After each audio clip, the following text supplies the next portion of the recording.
We're here at the 2017 NRA Carry Guard Expo here in Milwaukee at the Wisconsin Center. And I am here with Logan Metesh. He is the firearms specialist with the NRA National Firearms Museum and the NRA Museums. Logan, welcome back to Curator's Corner. Thank you. Logan, tell everyone, why are we here? Why are we here? We'll answer that question. I found out that you were here, we were here for NRATV, and you have a special display that you put together just for the Carry Guard Expo, which I love. It's concealed carry through the years, through the ages, and we'll talk about that in a second. So I thought about, what about this, Logan? Let's do concealed carry on Curator's Corner at Carry Guard. 5 times fast. Say it for me. No, you go first. We'll pass. All right.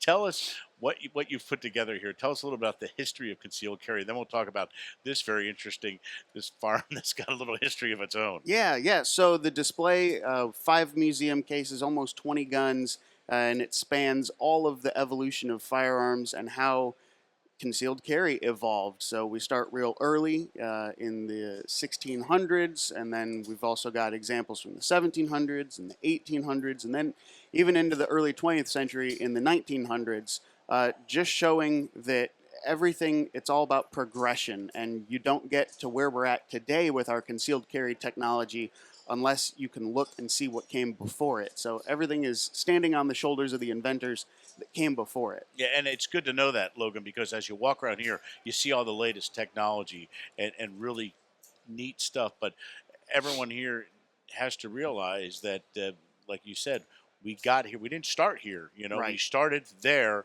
and we got here because of all this technology and all the things that happened before that. So it's important to appreciate that. So thanks for being here with this display.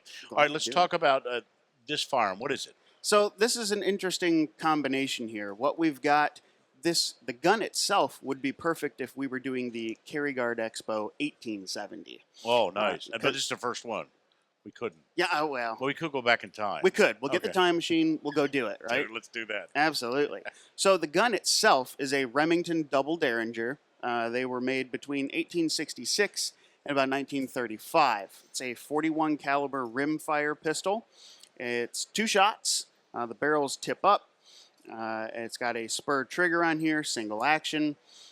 And so even though this is a mid to late 19th century design, this particular gun has a really interesting mid 20th century history. Oh. Okay.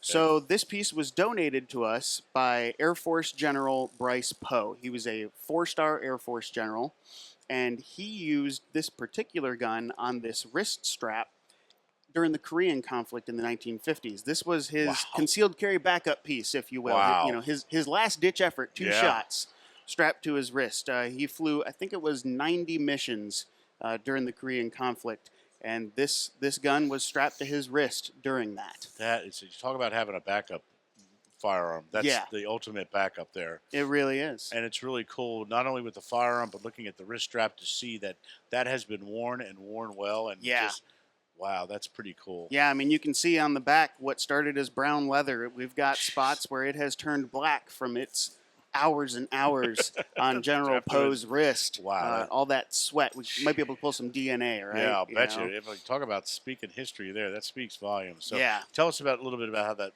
how that firearm works. So the way this gun works is there's a lever that swings down and the barrels tip up. Right. You load 2 cartridges in there, swing the barrel back down, lock it in place, single action design, cock the hammer back, pull the spur trigger, and the gun fires. And that's sort of, I'd say, Logan, the classic, when you think of Derringer, you think of a little pistol like that. Absolutely. If you're dealing with the Old West and you've got the barmaids and stuff, and they've got one tucked in or strapped to their thigh, this is something that you would picture. This would be very typical for that time period because they were making them in that time period. It fits right in the 1870s, 1880s time frame. So it's the perfect design. Beautiful. For that. How do we get more information and see this Remington Double Derringer and others like it at the NRA museums? This one is on display at the National Firearms Museum in Fairfax, Virginia.